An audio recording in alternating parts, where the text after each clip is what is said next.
Um, this is for those of you who've lost a loved one, whether it's a child, a mate, or a close family member. I did write some of this down, so if it sounds like I'm reading it, I did some of it because I didn't want to forget anything. These cards were chosen not from a reading, but for the message they conveyed. And whether you've heard voices since you were little, or you've never heard them at all,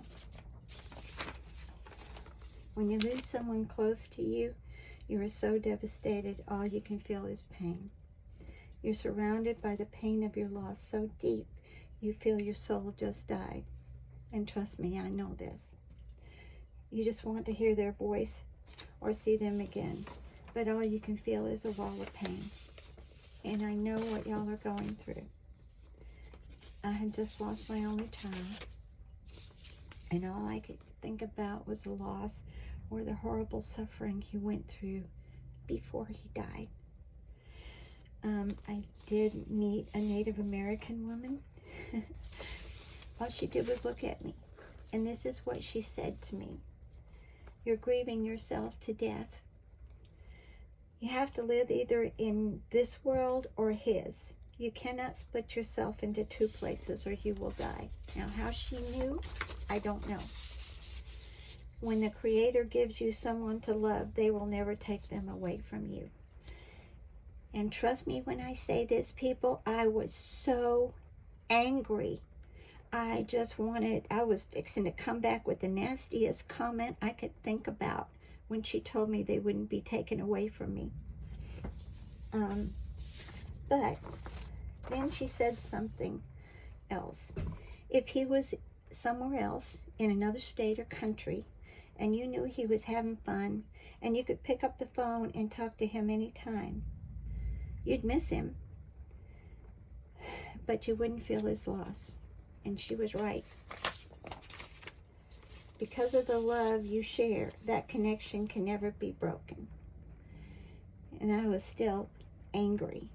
And then she said something that made my eyes snap open. She said, listen with your heart and you will know. I will tell you this, when you first start listening, you think it's your imagination because you want to hear them so badly. Don't give up. Keep listening with your heart, and eventually you begin to know it's truly them. You will. I'll be in a crowded room with people talking to me, I'll hear him say something funny. I start laughing. And this is true. Nobody knows why I'm laughing. Now, sometimes my friends, they'll say, what did he say?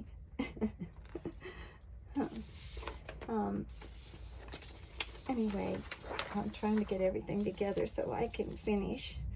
Or I'll be driving sometime and he'll be fussing at me because I should have gone the other way or should have done something else or didn't do. When people die, they are no longer in physical pain. You know that. When you're happy, they're happy. That's my experience. The only pain they feel is either guilt, a deep empathy for your hurt, or worry over your protection, or any combination of those. Their emotions are so intensified. They don't have any physical to distract them. So their emotions are so much deeper than ours. When someone truly loves you dies, if you feel happy, they feel happy. If you feel pain or sorrow, they feel pain or sorrow. But it's intensified so much more than you can imagine. Trust me when I say their emotions are so much deeper. I'm sure there are people out there a lot smarter than me who'd probably say something about that or add to it. I'm sure. Quit going over the circumstances of their death, whether it was a horrible illness, accident, war, or some other incident. Quit it. I'm serious. They are no longer in pain. Don't put them there by making them feel the pain you're going through. Be happy with them. Listen and you'll realize that they are always with you. This is true. Talk to them, laugh with them, joke with them, anything. Trust me, if you do something stupid, they will know. And more than likely, you'll hear about it. That connection can never be broken. Listen with your heart and don't give up. I asked my son, this is the last thing, I did ask my son, was there anything he'd like to add? And he said, no, you said enough, quit talking. And then he said, I love you, Mom.